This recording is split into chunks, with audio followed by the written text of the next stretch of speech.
Hello दोस्तों, आप सभी का हमारे चैनल में स्वागत है। एनसीईआरटी सीरीज का आज चौथा दिन है जिसमें हम पढ़ने वाले हैं मानचित्र ज्योग्राफी का चौथा लेसन, जिसमें हम पढ़ेंगे मानचित्र के बारे में। मानचित्र कितने प्रकार के होते हैं और इनके क्या क्या घटक हैं। चलिए शुरू करते हैं। मानचित्र पृथ्वी की सतह या इसके एक भाग का पैमाने के माध्यम से चपटी सतह पर खींचा गया चित्र मानचित्र कहलाता है। जैसे हमारी पृथ्वी गोल है पर उसको एक चपटी सतह पर हमें दिखाना हो तो हम एक पैमाने के माध्यम से उसका मानचित्र बनाएंगे, उसे हम मानचित्र कहते हैं। एटलस, जब बहुत से मानचित्र को एक साथ रख दिया जाता है तब एक एटलस बन जाता है। तब बहुत सारे चित्रों को हम एक किताब या एक जगह संग्रह कर देते हैं तो उसे हम मानचित्र को एटलस कहते हैं। जैसे आपको इमेज में यहाँ दिख रहा होगा बहुत सारे मानचित्र की ये किताब है, इसे हम एटलस कहेंगे। मानचित्र से एक ग्लोब की अपेक्षा हमें ज़्यादा जानकारी प्राप्त होती है।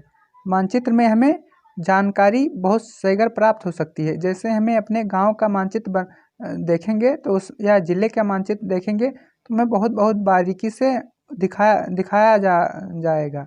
और जैसे हमें ग्लोब पे उतनी जानकारी नहीं मिल पाती हैं जितनी हमें मानचित्र पे मिल सकती हैं। मानचित्र 3 प्रकार के होते हैं। एक होता है भौतिक मानचित्र। भौतिक मानचित्र में पृथ्वी की प्राकृतिक आकृतियों जैसे पर्वतों, पठारों, मैदानों, नदियों, महासागरों इत्यादि को दर्शाने वाले मानचित्र को भौतिक या उच्चवाद मानचित्र कहा जाता है। भौतिक मानचित्र में आप पर्वत, पठार, मैदान, नदियाँ, महासागरों को प्रदर्शित किया जाता है। जैसे इस मैप में आप देख सकते हैं कहाँ पठार है, कहाँ पर्वत है, कहाँ डेल्टा है, कहाँ नदी है, आप सब भौतिक मानचित्र में देख सकते हैं। दूसरा है राजनीतिक मानचित्र। राजनीतिक मानचित्र में जैसे शहरों, नगरों, गांवों और विश्व के विभिन्न देशों या राज्यों तथा उनकी सीमाओं को दर्शाने वाले मानचित्र को राजनीतिक मानचित्र कहा जाता है। जैसे राजनीतिक मानचित्र में आप किसी भी देश का पता लगा सकते हैं, किसी राज्य का पता लगा सकते हैं, किसी गांव का पता लगा सकते हैं। ये सब चीज़ें राजनीतिक मानचित्र में आपको मिलेंगी। फिर तीसरा है थीमेटिक मानचित्र। इसमें एक कुछ विशेष जानकारियाँ प्रदान करता है। इसमें जैसे सड़क मानचित्र, वर्षा मानचित्र, वन मानचित्र, उद्योग मानचित्र, ये इसके वितरण दर्शाने वाले मानचित्र को हम थीमेटिक मानचित्र कहते हैं। इसमें आपको सड़क का मैप, सड़क कहाँ से कहाँ तक है उसका मानचित्र आपको मिल जाएगा। कहाँ वर्षा सहीगर होती है, कहाँ कम होती है। अब ये सब मानचित्र को हम थीमेटिक मानचित्र कहते हैं। कहाँ वन है, कहाँ उद्योग लगे हुए हैं, इस सब चीज़ को एक थीमेटिक मानचित्र में हम इसका पता लगा सकते हैं कहाँ कहाँ हैं। मानचित्र के 3 घटक हैं, दूरी, दिशा और प्रतीक। इसी से मिलकर हम मानचित्र को बना सकते हैं। दूरी, जब कागज पर एक छोटी दूरी स्थल की बड़ी दूरी को व्यक्त करती हो, इसलिए इस उद्देश्य के लिए एक पैमाना चुना जाता है। पैमाना स्थल पर वास्तविक दूरी मानचित्र पर दिखाई गई दूरी के बीच का अनुपात होता है। जैसे एक आपके गांव से या दूसरे गांव के बीच की दूरी 10 किलोमीटर है तो हम 10 किलोमीटर को हम 5 सेमी में लिख सकते हैं, मतलब 1 सेमी बराबर 2 किलोमीटर। जैसे 500 मीटर की दूरी को मानचित्र पर हम 5 सेमी में व्यक्त किया जाता है। इसी तरह हमारी वास्तविक दूरी और मानचित्र की दूरी का अनुपात बराबर रहता है। दिशा का ज्ञान बहुत ज़रूरी होता है। जैसे आप मानचित्र में सबसे ऊपर एक तीर बनी रहती है, किसी आप मैप लें तो उसमें एक तीर बनी, वो हमेशा उत्तर की ओर प्रदर्शित करता है।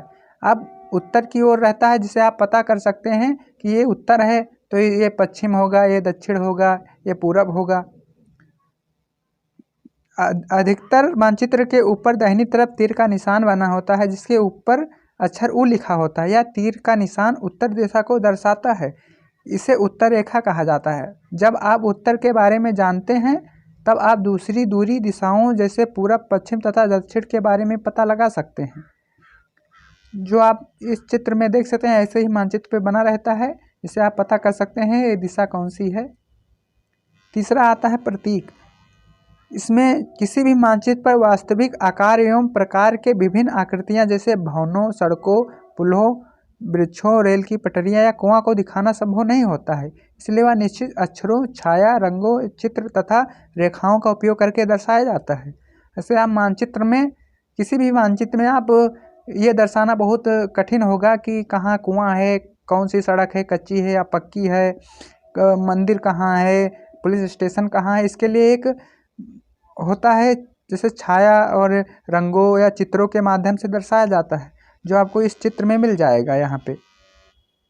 जैसे छोटी लाइन, बड़ी line, meter line, railway station, सड़क, कच्ची सड़क, सीमा, अंतर्राष्ट्रीय, राज्य और जिला, ये सब आपको सीमा रेखा के चिन्ह मिल जाएंगे।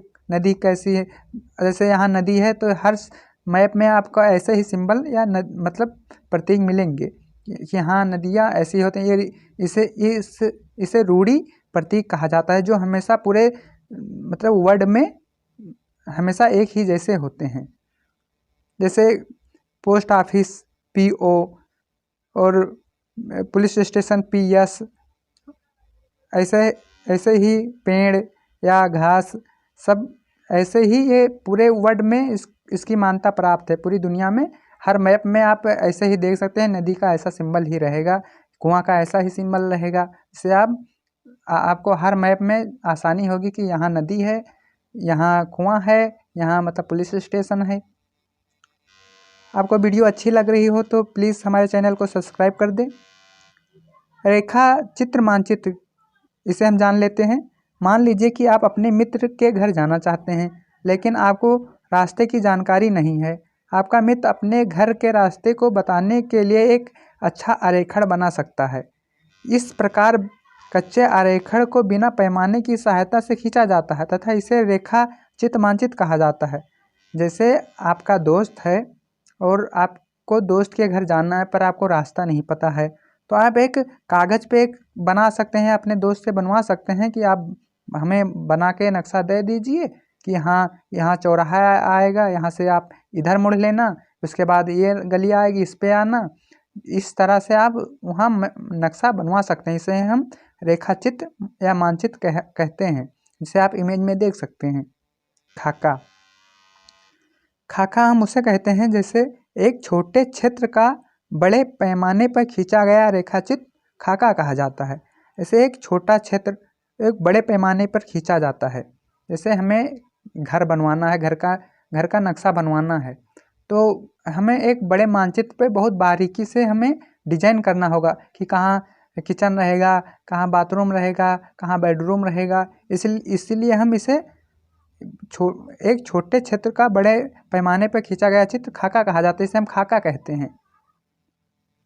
उम्मीद करता हूँ आप सभी लोगों को वीडियो पसंद आई होगी, और पसंद आई हो तो हमारे चैनल को सब्सक्राइब कर दें और लाइक कर दें। और मिलते हैं अगले वीडियो में।